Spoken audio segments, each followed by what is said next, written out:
संदेश खाली टीएमसी नेता शिबू हाजरा को पुलिस ने गिरफ्तार किया है। They would often be called to this party office. सामूहिक यौन शोषण महिलाओं पे ऊपर नहीं हुआ। कमरे के अंदर क्या होता है वो तो हम डिटेल्स में बता नहीं सकते, लेकिन लेके जाता था। The women of Sandesh Khali are demanding the arrest of TMC नेता Shahjahan Sheikh and his aides. Where is Sheikh Shahjahan? Sandeshkhali কাণ্ড বা সন্দেশখালীর ঘটনা যে কেবল পশ্চিমবঙ্গের রাজ্য রাজনীতিতে তোলপাড় ফেলেছে বিষয়টা কিন্তু তা নয়। ন্যাশনাল মিডিয়ার বাদান্যতা সন্দেশখালীর ঘটনা এখন গোটা ভারতবর্ষের চর্চার বিষয়। সামনে 2024 লোকসভা নির্বাচন, আর এই 2024 লোকসভা নির্বাচনের পূর্বে সমস্ত রাজনৈতিক দলগুলোর কাছে একদম হাতে গরম ইস্যু হচ্ছে এই সন্দেশখালীর ঘটনা। তাই সমস্ত রাজনৈতিক দলও চাইছে এই সন্দেশখালীর ঘটনাকে সামনে রেখে একটা রাজনৈতিক জমি তৈরি করতে, আর সেখান থেকে সুন্দরভাবে একটা রাজনৈতিক ফসল তুলতে। তেমন এক অংশের মিডিয়া বা বিশেষ করে মেন স্ট্রিম মিডিয়াগুলোও চাইছে এই সন্দেশখালীর ঘটনাকে হাতিয়ার করে একটা টিআরপির পাহাড় তৈরি করতে এবং একটা বড় অঙ্কের ব্যবসা করতে। পশ্চিমবাংলার যে মেন স্ট্রিম মিডিয়াগুলো যারা বলে চোখে চোখ রেখে কথা হবে, যারা বলে খবরের ভিতরতে খবর বার করে আনবো, যারা বলছে যে সীমা নয় সীমানার বাইরে গিয়েও আমরা খবর সংগ্রহ করি, আজকে তাদের যে স্টাফ রিপোর্টার গুলো বুকে গামছা বেঁধে মাথায় তেল ঘষে একেবারে সেখানে বসে আছে, চোখে সর্ষের তেল দিয়ে 24 ঘন্টা সেখান থেকে লাইভ টেলিকাস্ট করছে, তাদের সেই স্টাফ রিপোর্টার বা নিজস্ব প্রতিনিধিগুলো সেদিন খবর কেন দিতে পারেনি যেদিন এই ঘটনাগুলো ঘটতো? যখন এই ঘটনাগুলো ঘটেছে, আজ থেকে তোমরা দেখাচ্ছ 10 বছর ধরে ঘটেছে, 15 বছর ধরে ঘটেছে, তোমরা কোথায় ছিলে তখন? আর এই সন্দেশখালী থেকে প্রতিনিয়ত 10 থেকে 15 খানা ইউটিউব ফেসবুকে রিল আসে, সেখানকার মা বোনেরা রিল বানায়। এখন রিলের যুগ, সবাই রিল বানায়। তাহলে আজকের যে মা বোনেরা মিডিয়াতে বসে মুখে কাপড় বেঁধে বা মুখ ঢেকে বয়ান দিচ্ছে, বলছে আমাদের সঙ্গে এইসব ঘটনা ঘটেছে, সেদিনও তো মুখে কাপড় বেঁধে বা মুখ ঢেকে সেদিনও তো একটা রিল বানিয়ে জানাতে পারতো সমাজকে। আমি যখন দিনের পর দিন ধর্ষিত হব, আমি যখন দিনের পর দিন কারোর দ্বারা নিপীড়িত হব, শোষিত হব, তা মুখ বেঁধে মুখ ঢেকে আমি কেন সোশ্যাল মিডিয়াতে এটা সেদিন করিনি? আজকে যখন সোশ্যাল মিডিয়াতে এসে বলতে পারছি, সেদিন কেন বলতে পারিনি? সবই ওই শেখ শাহজাহান মাইনির ভয়ে।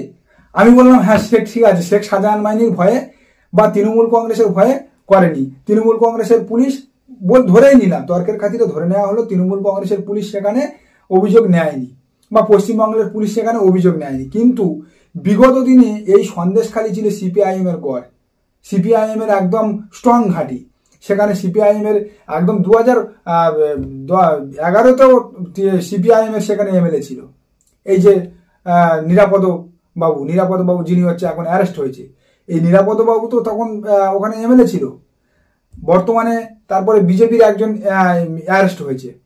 তো এই যে সেখানে বিজেপির সংগঠন আছে, সেখানে তৃণমূল সিপিএম এর সংগঠন আছে, তাহলে সিপিএম এর সংগঠনের লোক বা বিজেপির সংগঠনের লোক তারা কি চোখে সবাই গামছা বেঁধেছিল না চোখে রুমাল বেঁধে বসেছিল সেই দিনগুলোতে যখন এই দিনের পর দিন এই ঘটনাগুলো ঘটেছিল? সেদিন কেন বিজেপির সংগঠনের লোক সেখান থেকে খবর দেয়নি অন্তত বিরোধী দলনেতা শুভেন্দু অধিকারীকে? সেখান থেকে যদি খবর দিত তাহলে তো একটা বিরাট আন্দোলন সেদিন থেকে শুরু হয়ে যেত, তাহলে আর এতদিন দীর্ঘদিন ধরে তাদের উপরে এই অত্যাচারগুলো চলতো না। আসলে এই যা ঘটনা ঘটেছে এখানে সন্দেশখালী থেকে, তার 3 গুণ রটেছে। প্রত্যেক রাজনৈতিক দল সেখান থেকে রাজনৈতিক ফায়দা তোলার জন্য সামনে লোকসভা নির্বাচন, আর এই লোকসভা নির্বাচনে এখন বড় কোনো ইস্যু নেই রাজ্যে, তাই এই সন্দেশখালী ইস্যুটাকে হাতিয়ার করে প্রত্যেক রাজনৈতিক দল চাইছে সেখানে রাজনৈতিক জমি তৈরি করতে, এই সন্দেশখালী ঘটনাকে গোটা রাজ্যের নিরিখে একটা রাজনৈতিক ফায়দা তোলার জায়গাতে নিয়ে আসতে চাইছে। পুলিশ প্রশাসন কেন বিরোধী দল বা অন্যান্য রাজনৈতিক দলগুলোকে সেখানে ঢুকতে দেয়নি? প্রশাসন চাইছে সেই সন্দেশখালীটাকে একটা তাদের আগের যে জীবনযাপন বা তাদের যে আগের যে স্বাভাবিক জীবনযাপন, সেই জীবনযাপনে যাতে তাদেরকে ফিরিয়ে আনা হয়। কিন্তু রাজনৈতিক দলের যে নেতারা যাবে, তারা তো গেলে তাদের রাজনৈতিক ফায়দা তোলার জন্য যাবে। কারণ যে কোনো রাজনৈতিক দলের নেতা তারা ভারত সেবাশ্রম নয়, রামকৃষ্ণ মিশন নয় বা ইস্কনের ধর্মগুরু নয় যে সেখানে গিয়ে শান্তির বাণী প্রচার করবে। শুভেন্দু অধিকারী বলুন বা অন্য কোনো বৃন্দাকারাত বলুন বা যে কোনো দলের নেতা নেত্রী, তারা তো সান্তাক্লজ নয় যায় ফু মেরে দিয়ে সেখানে বা জল ছোড়া দিয়ে নিয়ে মণি ঋষির মতো সব শান্ত করে দিয়ে চলে আসবে, বা তারা এমন কোনো আলাদিনের আশ্চর্য প্রদীপ নয় যে সেখানে গিয়ে দাঁড়ালে সব সমস্যার সঙ্গে সঙ্গে সমাধান হয়ে যাবে। সমস্যা ঘটেছে রাজ্যে, আর সমস্যার একমাত্র যে কোনো রাজ্য ঘটনা ঘটলে সেই রাজ্যের প্রশাসনই পারবে একমাত্র সেই ঘটনাকে প্রশমিত করতে বা সেই ঘটনাকে কন্ট্রোল করে নিয়ে আসতে। প্রশাসনের যে আশঙ্কা ছিল যে বিরোধী নেতারা বা বিরোধী দলের লোকজন গেলে সেখানে শান্তি বিঘ্নিত হতে পারে বা নতুন করে উত্তেজনা ছড়াতে পারে, তাই হলো। সন্দেশখালীতে ঢোকার আগেই যেখানে পুলিশ প্রশাসন বাধা দিল, সেখানে কর্তব্যরত আইপিএস অফিসার, তিনি পাগড়ি পরে আছে, শিখ ধর্মাবলম্বী, তাকে দেখে খালিস্তানি বলে দিল। क्योंकि मैंने टर्बन पहना है तो आप लोग ये बोल रहे हैं कनेक्टर बनना पहना था, आप मुझे बोलते खालिस्तानी।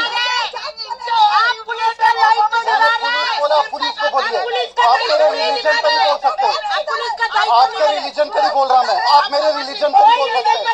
क्यों बोला खालिस्तानी? उन्होंने बोला अभी वीडियो में नहीं, आपके रिलीजन पे कुछ बोला किसी ने? मेरे रिलीजन पे क्यों बोला?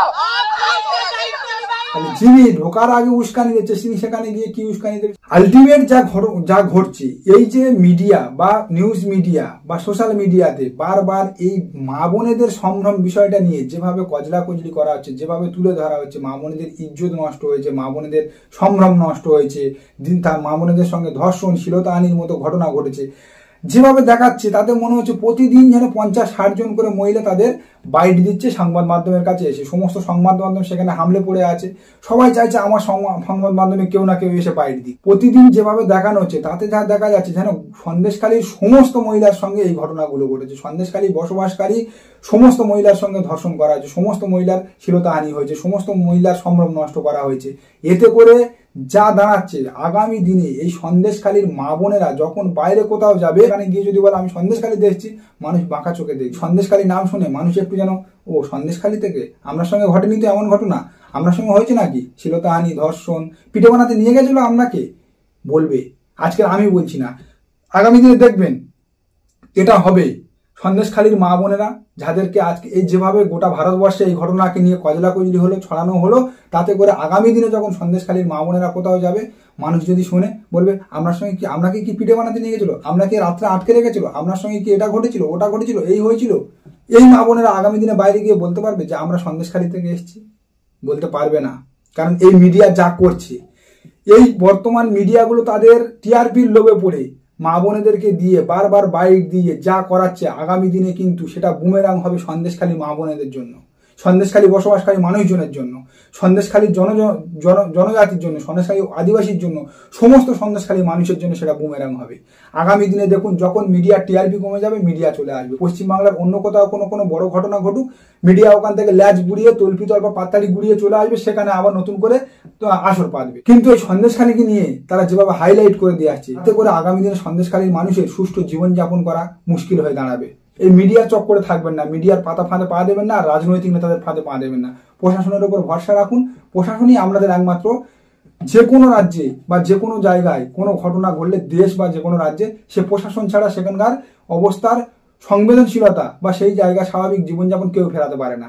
আগামী দিনে প্রশাসনই ওখানে থাকবে, কোনো মিডিয়াও থাকবে না, কোনো রাজনৈতিক নেতা আপনাদের কাছে কেউ থাকবে না। সন্দেশখালী মানুষের জীবনযাপন স্বাভাবিক ছন্দে ফিরুক, সন্দেশখালীর জায়গায় থাকুক, সন্দেশখালীর ঐতিহ্য সুন্দরবনের একটা প্রত্যন্ত এলাকার যেমন সুন্দরবনের গর্ব ঐতিহ্য একটা দ্বীপ হিসাবে থাকুক, সন্দেশখালী পশ্চিমবাংলার হৃদয়ে থাকুক। কিন্তু সন্দেশখালী মা বোনেদের প্রতি যে একটা ঈর্ষার চোখ তৈরি করে দিয়ে আসছে এই মিডিয়া, সেটা থেকে আপনারা সাবধান থাকুন। নমস্কার, সবাই ভালো থাকবেন। আজকে ভিডিও এই পর্যন্ত শেষ করব।